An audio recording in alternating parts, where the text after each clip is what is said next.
Hello there, and welcome to another edition of the King's Square Reviews.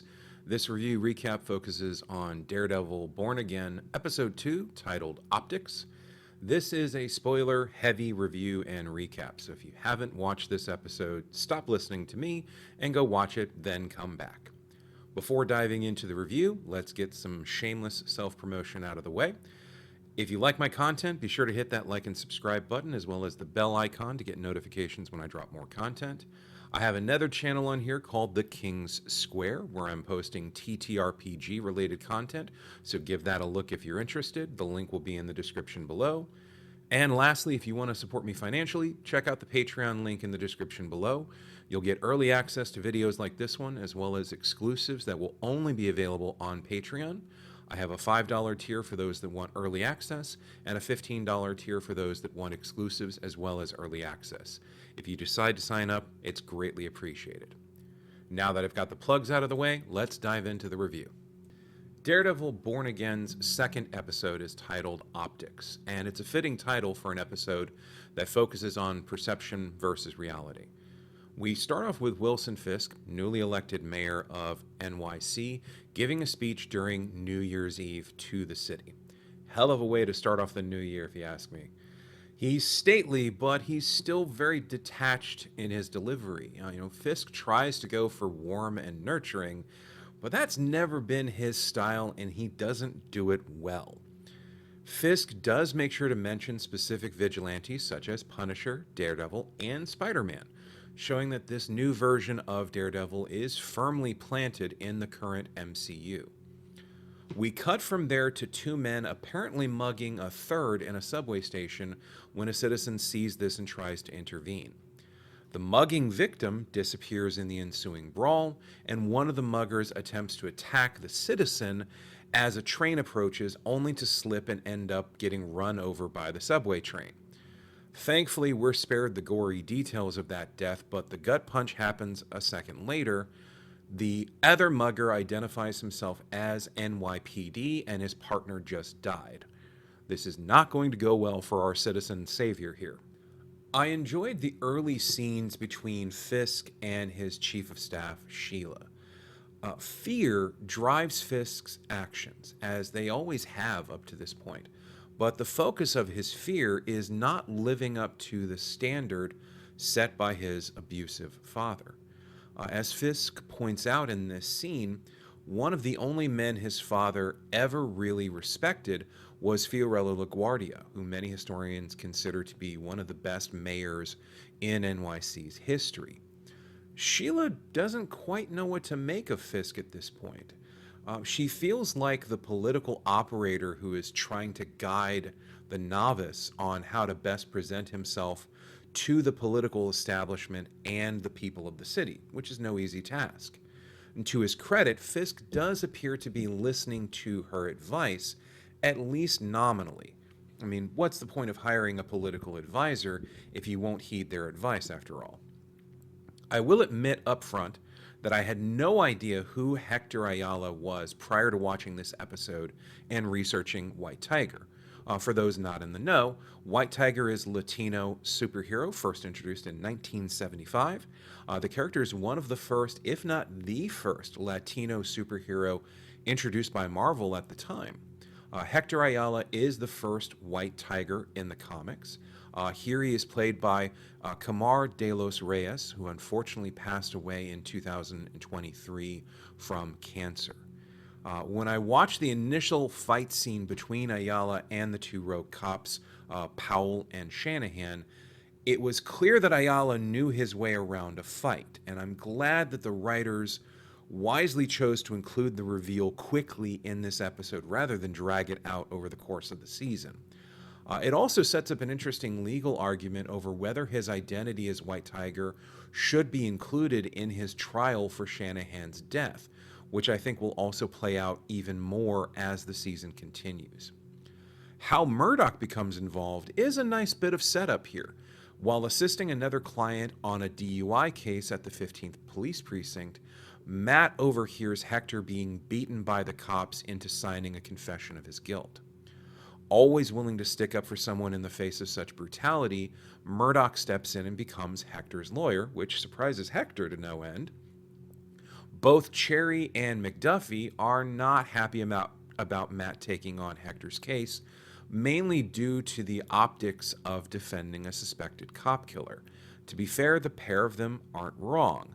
And in a later scene, when Cherry and McDuffie are speaking to Hector's wife, which is how Cherry discovers Hector's alter ego as White Tiger, the aged former detective accurately describes the political and social apparatus that goes into effect when a police officer dies in the line of duty.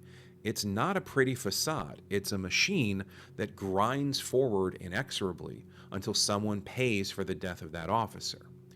Speaking of optics, there are two scenes that I think showcase the duality of Fisk's attempt to be a legitimate mayor and why he's ultimately doomed to failure.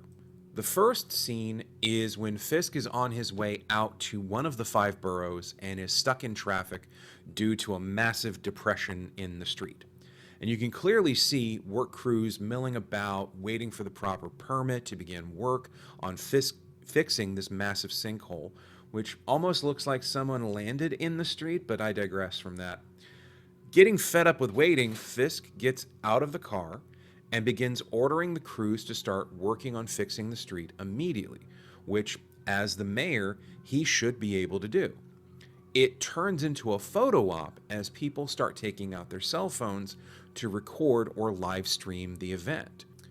Fisk's ability to turn something as simple as getting the street fixed into a piece of political theater is a shrewd tactic, one even the jaded Sheila recognizes as a smart move.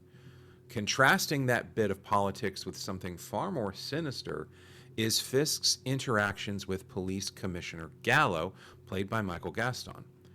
To say that Gallo is not a fan of Fisk is a massive understatement.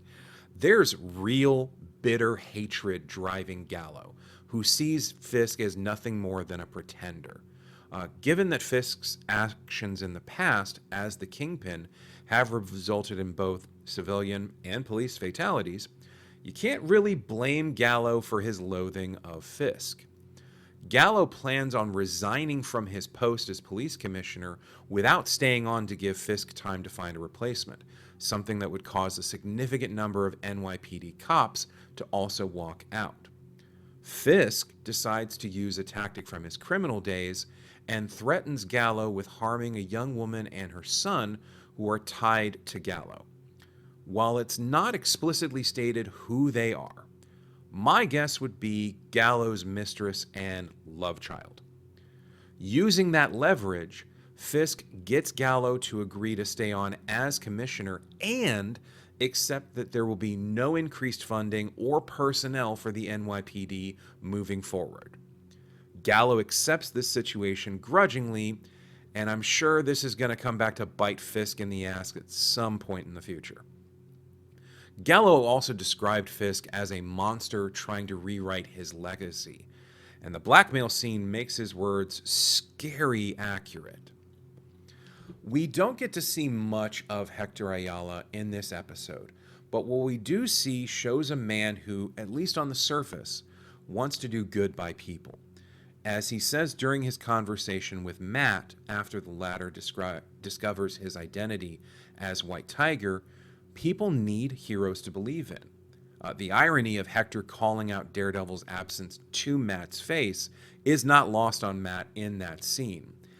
The court case doesn't fully start in this episode, though, which I liked.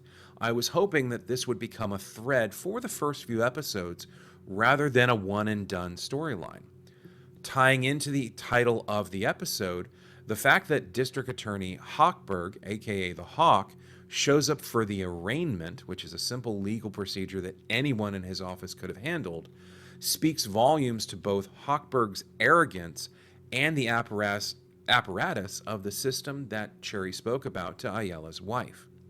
Hochberg knows that a cop killer is going to make front page news and will cause a significant number of eyes in the NYPD to be on the case. Perfect for the DA to score brownie points with both the public and the badges. The deck is looking fully stacked against Ayala, especially since the police are looking for the key witness, Nicky Torres, to silence him. Before I get to that part of the story, there's a couple of other developments I want to dive into. First is the BB Report, a video blog created by BB Urich, who we see first time this episode, and is portrayed by Janaea Walton. The BB Report jumps in from time to time as a transitional device between scenes. I feel this fits more like a Greek chorus, giving us insight into the thoughts and feelings of the city as the story unfolds. I like this particular use of that storytelling device. BB also gets her first interaction with Fisk this episode, set up by Daniel, the sycophantic young man who works in Fisk's office. Fisk does not underestimate BB Urich, especially given her lineage and connection to the late Ben Urich. I wonder if Born Again will carry on the event that Fisk killed Ben Urich in the first season of the Netflix Daredevil series. Time will tell. The other big development is Heather Glenn, Matt's new love interest and a licensed therapist, taking on Wilson and Vanessa Fisk as clients for couples counseling. The Fisks going through couples counseling was not on my Daredevil Born Again bingo card. I can only imagine what's going to happen between Matt and Heather when he finds this out. The scene between these three people is short and tense. The gulf I saw between Vanessa and Wilson in the first episode is wider than I anticipated, which, Vanessa feels shut out by Wilson after his recovery. I don't foresee these two splitting up, but I am intrigued to see how this divide between the couples is resolved. And one of the few bedrock traits of Wilson is his love and devotion to Vanessa. I still think that Vanessa was responsible for Foggy's death at the beginning of the series. Time will tell if I'm right and what that will do to the Fisk's marriage. Now that brings us to the finale of the episode, and what a banger of a finale it is. Matt knows something is up with Powell, the surviving cop from Ayala's encounter at the beginning of Optics. As it turns out, Powell is dirty, and based on the tattoo revealed on his wrist, he belongs to a group of cops who venerate Frank Castle, the Punisher. This will be a plotline that allows for Matt to bring Frank back into the fold, at least temporarily this season. Powell and another dirty cop find out where Nicky Torres is hiding out. Matt manages to get there first and convince Torres to run to meet Cherry. Since Matt arrives only a couple of minutes ahead of the police, Matt stays behind and waits for Powell and the other cop. It's at this point that Powell and his partner begin the fuck around portion of the episode. Despite knowing that Matt is Ayala's attorney, they decide it's a good idea to beat Murdoch down. You can see it painted on Matt's face that he is barely suppressing his rage and desire to fight back while he's getting pummeled by these crooked cops. And then they decide to put a bullet in Matt's head, which leads to the find out phase. Matt brutally puts both of these cops down in a fight sequence that is raw and visceral. In short order, Matt takes down both men. There's a look of both grim satisfaction and utter frustration on Matt's face in the wake of the beatdown. He tried not to give in to his violent impulses, but they really didn't give him much choice in the matter. And just as Matt lets out a bellowing roar, we cut to credits. And the use of the Vine's Get Free is just, chef's kiss. Loved it. The second episode of Daredevil Born Again is a solid second outing. The dominoes are still being set up for the long haul of the series, which from what I've been able to gather is going to be 9 episodes this season. The introduction of Hector Ayala, aka White Tiger, is an intriguing plot development. Granted, his intro was foreshadowed in the cold open of the first episode, but now he's going to be interacting with Matt in the courtroom, and I hope outside of it as well. That should make for an interesting dynamic when it comes down to it. Fisk falling back into familiar patterns of behavior isn't surprising. At the end of the day, Fisk is a criminal, not a politician, so his tactics will reflect that. And based on the ending, the arrival of Frank Castle is going to set off a big storyline. I'm definitely invested in the series at this point and cannot wait for the next episode. As always, if you've enjoyed this review, hit that like and subscribe button, and if you're feeling generous, consider signing up for my Patreon to get early access to reviews like this and exclusives you won't find anywhere else. Enjoy the rest of your day.